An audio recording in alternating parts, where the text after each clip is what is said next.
Today's concept is finding the structure of a word. Hi, welcome to the series of natural language processing. Now we are entering into the unit 1.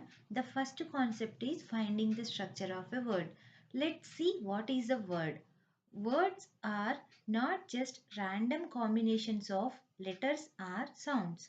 They are deeply structured and carry meaning in a ways that are both complex and beautiful. Let's start by asking a question. Why study words? Soon we discovered that words are deeply structured and carry meaning, and they are essential for communication. They allow us to express our thoughts, share ideas, and infer meaning. But we also learned that words are not just isolated units, they are built from smaller parts. By understanding these smaller parts, we can uncover how words fit together to create meaning and relationships in sentences. Let's see the example. Consider the word communication. It's not just a single entity, it's composed of parts like commune and Asian. Commune means to share, and Asian means the act of. Understanding these parts reveals the word's deeper meaning. After knowing words and sentences, we speak about a language. It is a time of language, no? The scientific study of a language is linguistics. Its focus is the systematic investigation of the properties of particular languages as well as the characteristics of the language in general. They are available with different fields of study in linguistic disciplines, each revealing a unique aspect of a language. Let's see morphology. This is the study of a word forms and how they are constructed. It explains the very makeup of words and their internal structure. And the next one is syntax. This helped us understand how words are arranged in a sentence to convey meaning. And next one is phonology. Here we learned about the sounds of words and how pronunciation can affect their structure and meaning. And the next one is orthography. This is the study of how words are written with all its rules for spelling, punctuation and formatting. Last one is etymology and lexicography. These fields allowed us to explore the origins of words and how their meanings and forms evolved over time. For example, take a word telephone. The word telephone is a combination of two Greek words, tele and phone. Tele means far, phone means sound. Morphology explains its structure while etymology reveals its historical roots. After knowing the word structure in the formation of a sentence in a language, let's see an approach used for it. Morphological parsing is the process of analyzing words' internal structure. It is used to identify its grammatical and lexical properties. Here, lexical means relating to the words or vocabulary of a language. So, morphological parsing is a tool that allowed us to break down words into their smaller parts. It helps linguists and computational systems understand how words function in different contexts. Here each word containing little pieces of meaning called morphemes. Take the word restructuring.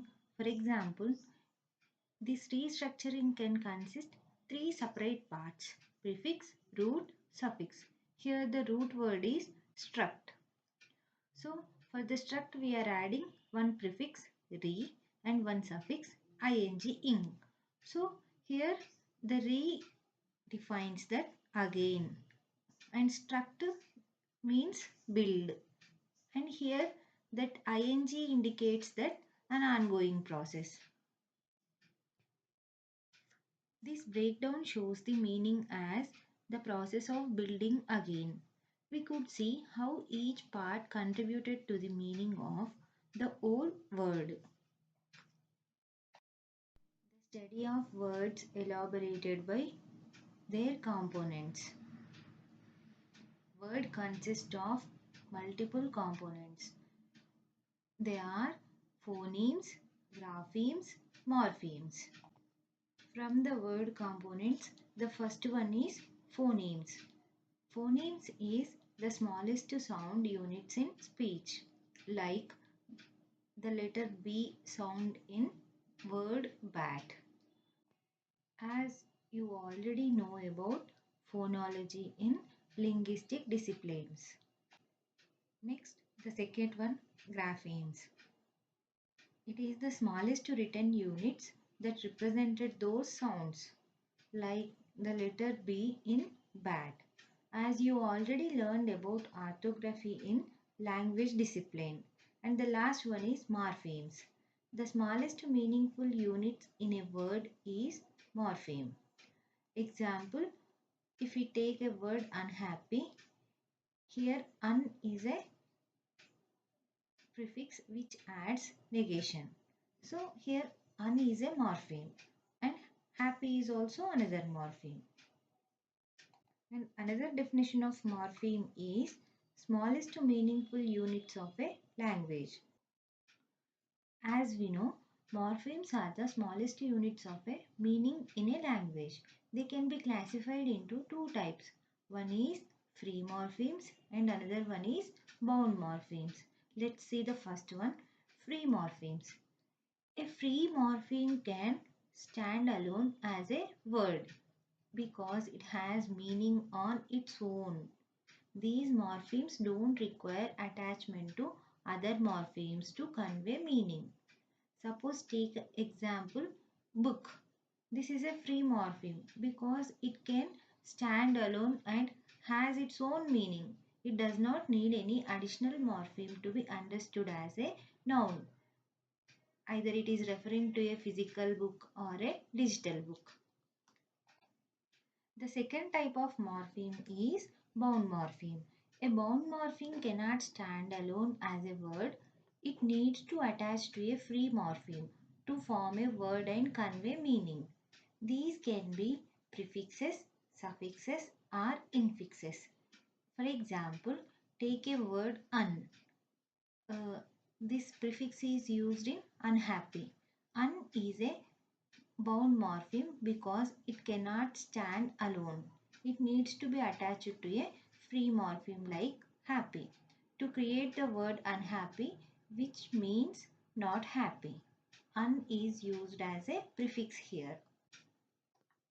In the same manner, other bound morphemes like infirm, ed are used as a suffixes of free morphemes.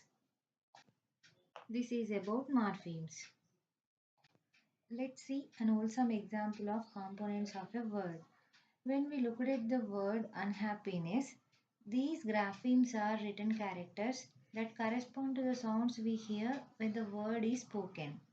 The morphemes in unhappiness include, first one is prefix un and root is happy and suffix is ness. If we describe about it, un, a bound morpheme indicating a negation or opposite of the something. In this case, it negates the concept of happiness, meaning not happy. And the morpheme, root morpheme happy means a free morpheme representing the state of joy or contentment. And the suffix is ness, a bound morpheme that turns an adjective or state into a noun, indicating the state of condition of being. Here it transforms happy into the noun, happiness. And when combined with un, it expresses the state of not being happy. Oral description. Here, phonologically, the word is pronounced as unhappiness. And orthographically, the written form is unhappiness. And morphologically, the word consists of three morphemes: un, happy, ness. Un is prefix, happy is root word, and ness is suffix. Here, unhappiness refers to the state of not being happy or the condition of being unhappy. End of the video. I want to know that how much you learned in this session by mentioning your answers in the comment section. The first question is, what is the role of word in NLP? And the second question is, what is the use of morphological parsing? Third question is, list the different components of a word with the example. Question is, what are the different types of morpheme? Next question is, write the list of linguistic disciplines. Thank you for watching.